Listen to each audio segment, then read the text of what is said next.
touchdown digne de Madden, un safety au Super Bowl qui a rapporté 20 millions à quelqu'un, et bien plus encore. Voici 30 façons dont les joueurs de la National Football League ont marqué, et le touchdown de Josh Allen l'a rendu super-héros. Passe complétée vers Shakir. C'est derrière Cooper qu'il a attrapé la remise à Allen qui va y aller et il va marquer.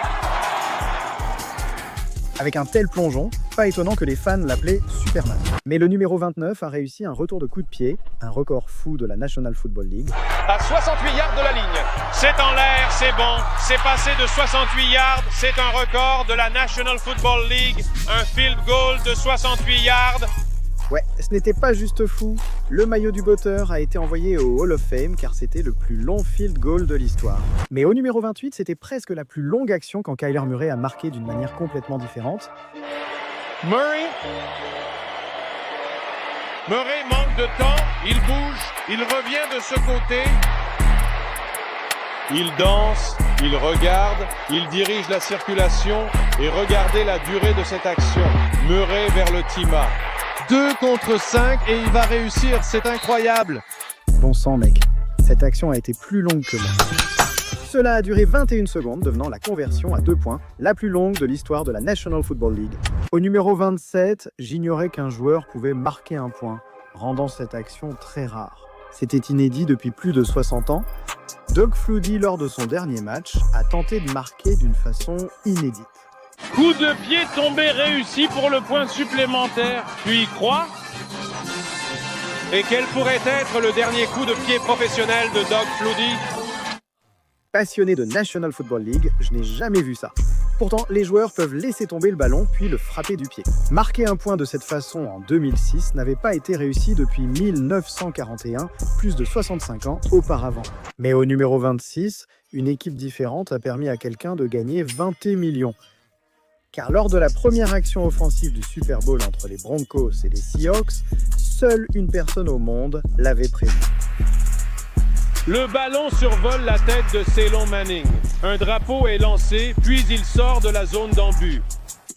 Et ce n'était pas seulement la façon la plus facile pour une équipe de marquer, c'était vraiment la plus facile. La célébrité Mark Cuban a gagné des millions, tout ça parce qu'il a parié 1 million sur le fait que la première action serait un safety, ce qui, selon lui a rapporté 25 millions. Donc il n'y a aucun doute que ce n'était pas Rickman. Mais maintenant, on va passer à un tout autre niveau. Les joueurs ont marqué parce qu'il y a non seulement certaines des réceptions de touchdown les plus folles, des coups de pied de field goal et d'autres actions à venir que vous verrez jamais. En numéro 25, un autre joueur l'a humilié en marquant. Patrick Mahomes. Vous voyez, d'habitude, Mahomes est celui qui marque sur cette action. À la deuxième tentative, interception de Royd encore une fois. Quelle année incroyable pour Royd qui continue sur sa lancée. Interception retournée pour un touchdown. Mahomes a fait une grosse erreur qui l'a déstabilisé, permettant à l'autre équipe de marquer sur 99 yards. Au numéro 24, un arbitre a donné 3 points à l'adversaire. On dirait qu'ils étaient vraiment énervés la dernière fois. Lamar Jackson a fait ça et a cassé la cheville de l'un d'eux. Donc pendant un autre match, peu de temps après, quand Lamar essayait de faire une autre action. Jackson entre dans la zone d'en-but et puis Jackson a glissé sur l'arbitre. Ils vont lancer et Jender Browning comme safety. L'arbitre a fait trébucher discrètement le gars dans la zone d'en-but, sans reprise, et a offert 2 points gratuits à l'autre équipe. C'est terrible, contrairement au numéro 23, où la manière dont un joueur a marqué ressemble à un geste qu'on ne voit que dans les jeux vidéo. Parce que même si les Dolphins tentaient un coup de pied court juste pour récupérer le ballon et marquer, un joueur des Bills avait d'autres idées. Sanders envoie le ballon très haut dans les airs et Micah Hines l'attrape et le voilà parti. Micah file vers l'en-but. Les fans ont dit « Ce gars a réussi un tir de morue en National Football League ». Ils disent que marquer ainsi n'arrive que dans Madden.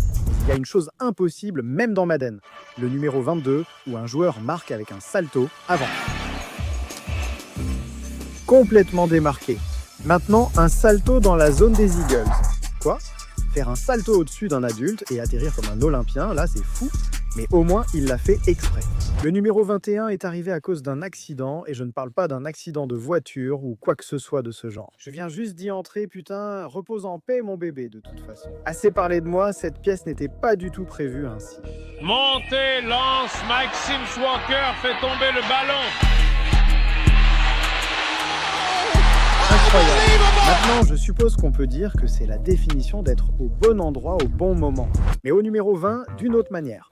Un joueur a marqué et a fait passer un commentateur pour un idiot. Et Slides a frappé Boink et ça ne passe pas.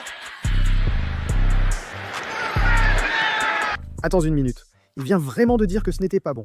Le ballon a clairement touché, non pas un, mais les deux poteaux et a vraiment marqué. Donc honnêtement, ce n'est rien comparé au numéro 19 où un botteur a feinté toute une équipe pour marquer. Et là, on a une feinte. Et c'est Trapasso qui va porter le ballon pour un premier essai à l'intérieur des 20 yards et jusqu'à la zone d'en-but pour un touchdown. Tous ses coéquipiers ont célébré avec lui, car c'était la première fois qu'ils voyaient un petit gars blanc faire ce mouvement. Mais le numéro 18 était tout l'opposé, car la façon gênante de marquer l'événement lui a valu son propre anniversaire. Voici Jared Allen qui arrive, hors limite, le pauvre. Je ne sais même pas s'il l'a remarqué et c'est un safety. D'accord, très bien. Comment est-ce que ça peut arriver ? C'était un joueur de la National Football League qui a littéralement juste couru hors des limites alors que presque personne ne lui courait dessus. Normal que cette action ait son anniversaire et que les gens s'en moquent. D'accord. Au numéro 17, il y avait sans doute une manière plus incroyable pour un joueur de marquer. Même la National Football League l'a qualifié comme l'une des actions les plus chanceuses de tous les temps. Mariota s'approche de la ligne de mêlée, il pourrait la franchir. C'est une passe décisive qui lui revient pour un touchdown pour l'instant. Mais avait-il franchi la ligne de mêlée ? D'accord. Mec se masturber en direct à la télé, personne ne voit ça. Même la National Football League, ils l'ont classé parmi les plus chanceux de l'histoire.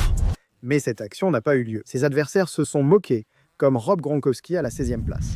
Une fois, les Dolphins étaient menés à moins de 10 secondes de la fin, nécessitant un miracle pour gagner. Ils ont réussi une passe, puis ont commencé à faire des passes latérales pour garder le jeu en vie. Jusqu'à ce que... Oh mon Dieu, cette action ridicule n'était pas seulement une victoire sur le fil. La dernière chose que les gens ont vue, c'est les chevilles de Gronkett complètement brisées, et tout le monde s'est moqué de lui sur Internet. Mais nul ne pouvait ridiculiser le numéro 15, la plus belle action de sa carrière. Depuis Demir Bird, ou peu importe son nom, ce gars était insignifiant et sans grand moment dans sa carrière. Donc cette action signifiait tout pour lui. Oh, mon gars a réussi à garder 2 appuis dans le terrain après avoir chevauché 3 types. Mais au numéro 14, la façon dont quelqu'un a marqué est arrivée parce qu'il a intimidé des gamins. Vous voyez, il y avait des enfants déguisés en joueurs des Rams de la National Football League qui affrontaient l'équipe des mascottes de la National Football League. Eh bien, même si les enfants ont vraiment tout donné pour essayer de faire des actions, les mascottes ont fait encore mieux. Ils ont bousculé les enfants et fait le nécessaire jusqu'à marquer sur une action. Ce qui est fou, c'est que ce n'était même pas la meilleure façon pour une mascotte de marquer. Lors d'un autre match, je n'arrivais pas à croire que cette réception est unique. Quelle réception ? Donner à cette mascotte un vrai uniforme et signer-lui un contrat. Mais marquer comme ça, c'était tout le contraire du numéro 13. Les Saints ont tenté une conversion à 2 points pour égaliser, mais ont commis une grosse erreur.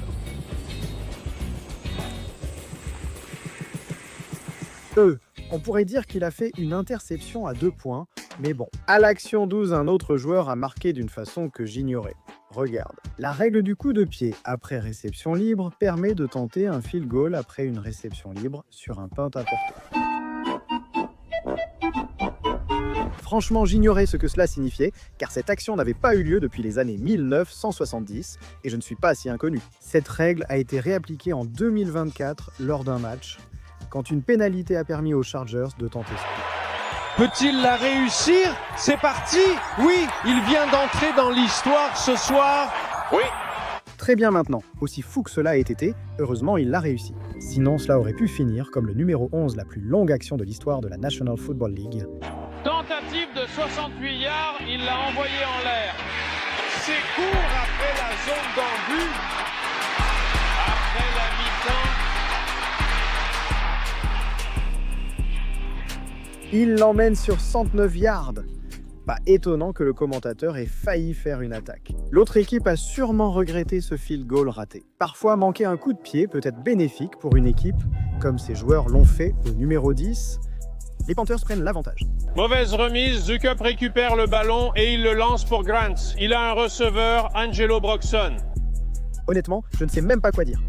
Je Je n'aurais jamais cru que quelque chose comme ça pouvait arriver, et je n'aurais jamais pensé voir le numéro 9 non plus. Regardez les crampons de Heinz Ward après cette réception. Tout se joue sur les pieds du joueur. Il retire simplement la chaussure et la dégage à la ligne des 30. Regardez-la partir. C'est incroyable. Si ça m'était arrivé, je serais tombé. Mais attendez, impossible d'évoquer un joueur marquant d'une seule chaussure sans citer le numéro 8, où des buts sont inscrits avec une seule main. Qu'il s'agisse d'une réception de touchdown à une main dans la zone d'en-but, Bouton à une main. ou une conversion à 2 points incroyable avec une seule main, Il lance dans la zone plate pour une réception à une main. Oui.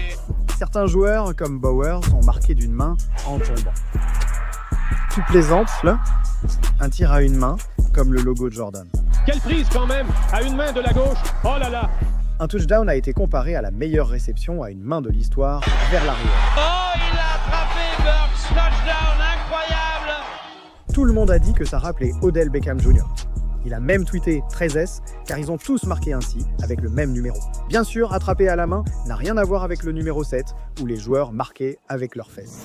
Écoutez, je ne parle pas d'interceptions qui ont fini sur les fesses des joueurs, d'accord? Je parle de l'action touche-push que les Eagles font encore et encore et encore. Quand Jalen Hurts est poussé par ses coéquipiers pour obtenir des first downs ou touchdowns. Ironiquement, cette action étant devenue imparable depuis longtemps, les adversaires s'y préparent davantage. Jusqu'à ce que les Eagles s'en rendent compte et fassent semblant pour marquer. Première tentative pour Parkway. Au revoir. Les Eagles mènent. Aucune pénalité. D'accord, peu importe comment c'est arrivé, Saquon est littéralement un fantôme.